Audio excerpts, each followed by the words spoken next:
O Senhor esteja convosco. Ele está no meio de nós. Proclamação do Evangelho de Jesus Cristo, segundo João.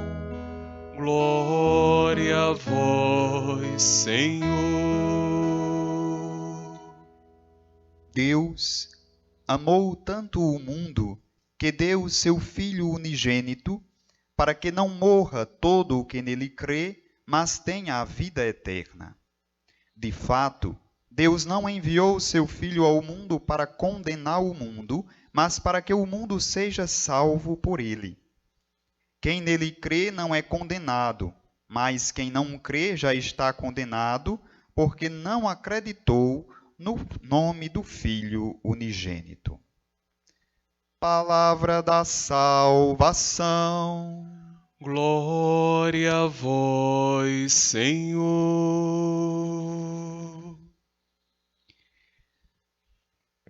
Amados irmãos e irmãs, hoje celebramos a solenidade da Santíssima Trindade, o grande mistério trinitário.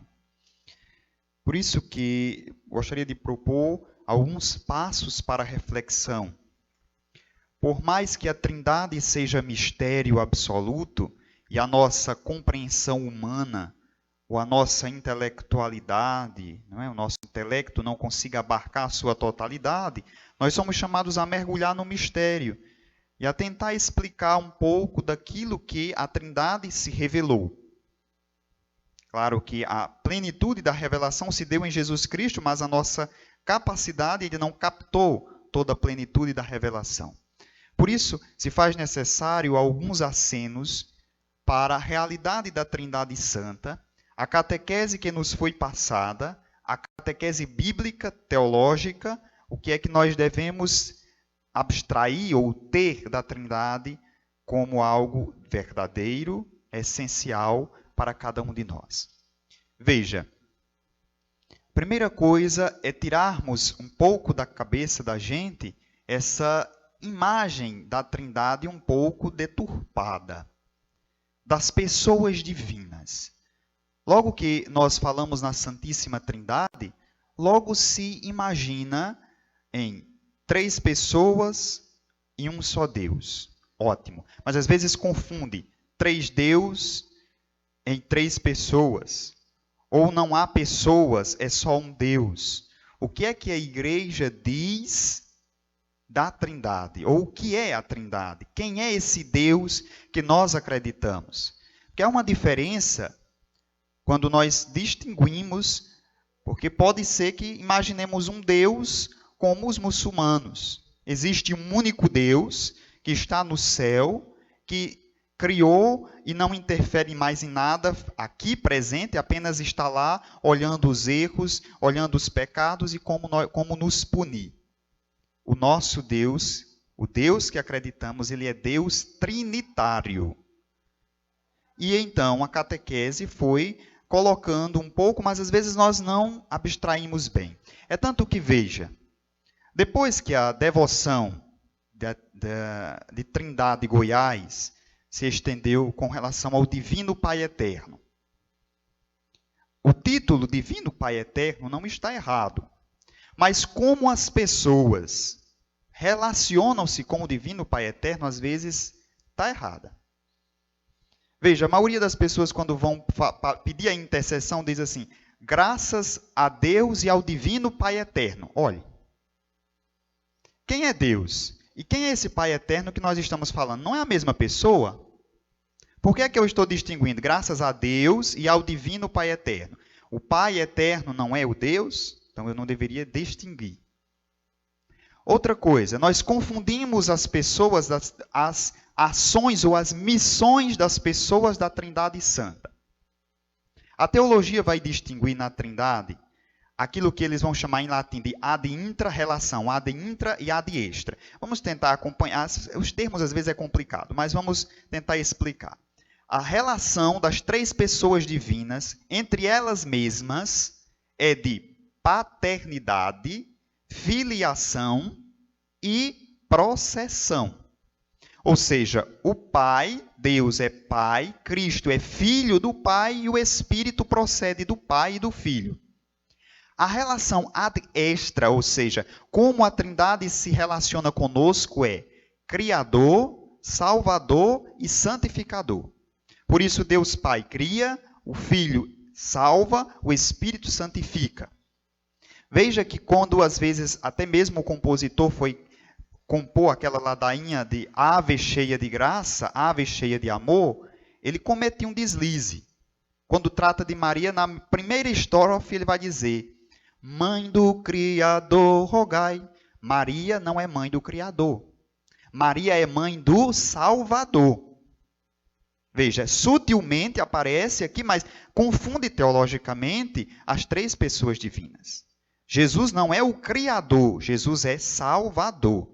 Então, padre, o que é que você está dizendo? Que então tem três deuses? Não, não tem três deuses. Agora, há três pessoas distintas, perpassadas por uma única divindade. Então, é um só Deus em três pessoas divinas com missões específicas.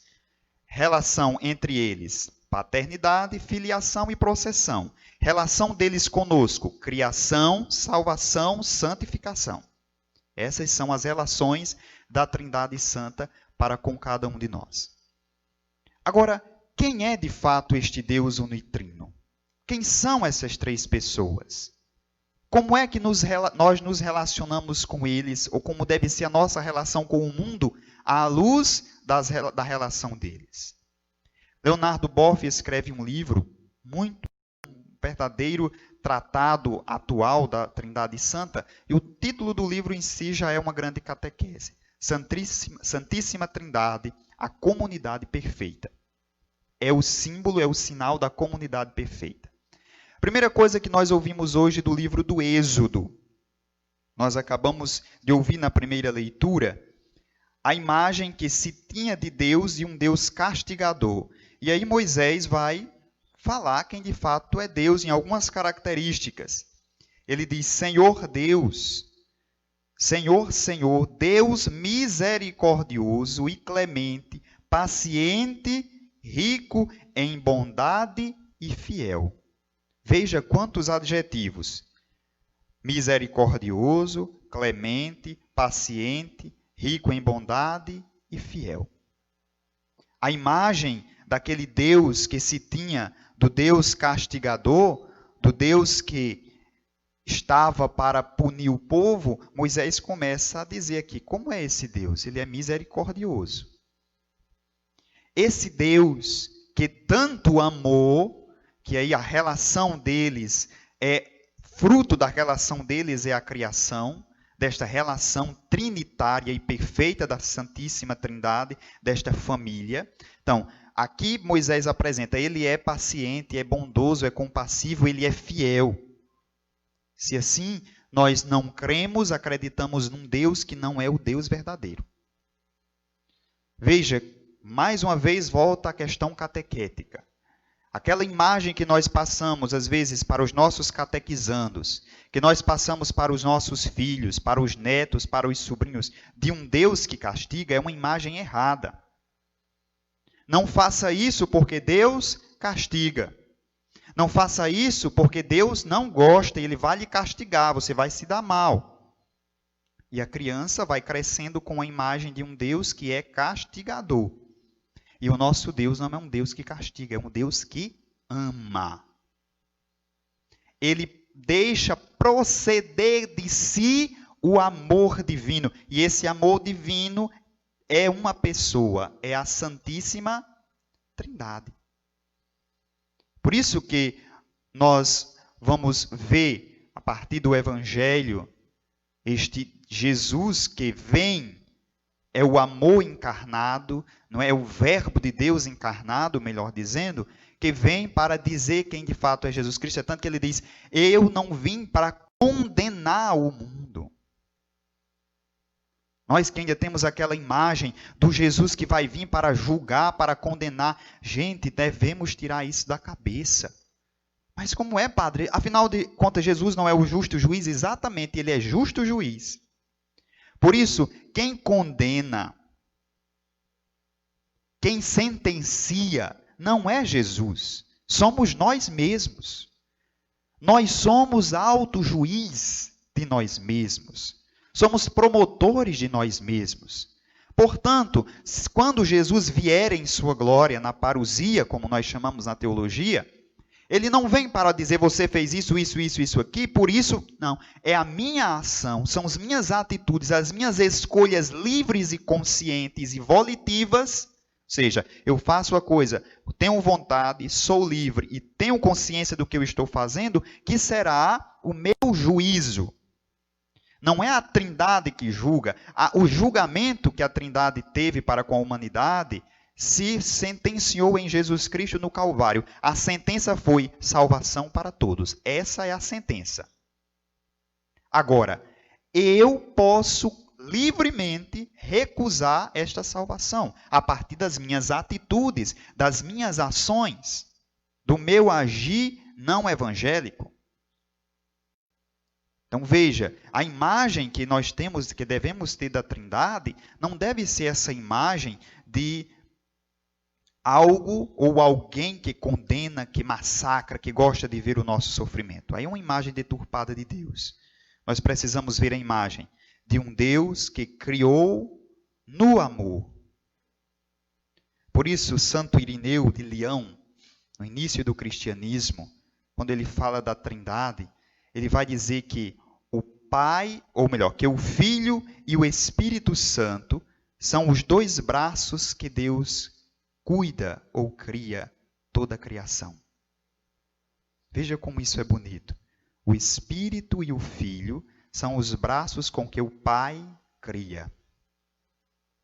E aí eu me arriscaria a usar a mesma analogia, claro que é uma analogia para dizer, hoje, o Filho e o Espírito são as mãos que Deus acaricia a humanidade, que Deus protege a humanidade, que Deus cuida. Só que, infelizmente, a humanidade, ela, como nós costumamos dizer no popular, é arredia, é rebelde. É como a mãe que quer proteger, às vezes, aquele menino pequeno e ele quer sair brincando por qualquer canto, ele se esperneia e ele chuta e vai até que escapa e vai brincar. E aí se corta, às vezes cai, às vezes adoece, não porque a mãe não quis proteger, mas é porque ele quis escapar dos braços da mãe. Assim é a imagem da Trindade. O Pai nos protege, abre os braços, o Filho e o Espírito, e nos protege. Mas é a nossa escolha que faz sair desses braços protetores de Deus. E aí saímos para onde queremos ir. E aonde queremos ir nem sempre é aquilo ou aonde que Ele quer que vamos. Por isso nos perdemos, por isso caímos, por isso nos ferimos, por isso adoecemos espiritualmente.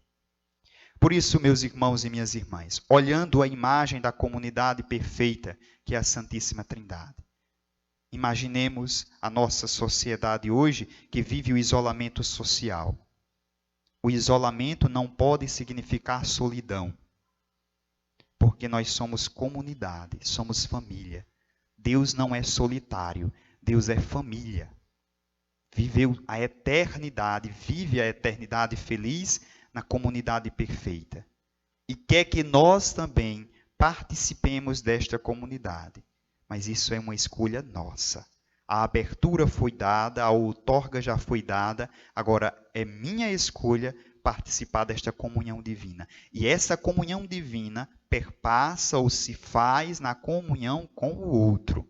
Eu não posso querer viver a comunhão trinitária se eu não vivo a comunhão que nós dizemos antropológica, a comunhão com o irmão, com quem está do meu lado, com quem é da minha casa, com quem é da minha família. Por isso, peçamos a graça do Espírito Santo, este amor de Deus, que procede do Pai e do Filho e é derramado na humanidade toda. É essa graça deste amor que nos une a Deus. Que nunca abandonemos, que nunca deixemos de recorrer à Trindade Santa, nas suas pessoas divinas, sabendo que é um só Deus em três pessoas, que está abraçando a humanidade e protegendo de uma forma plena. Louvado seja nosso Senhor Jesus Cristo. Para sempre seja louvado.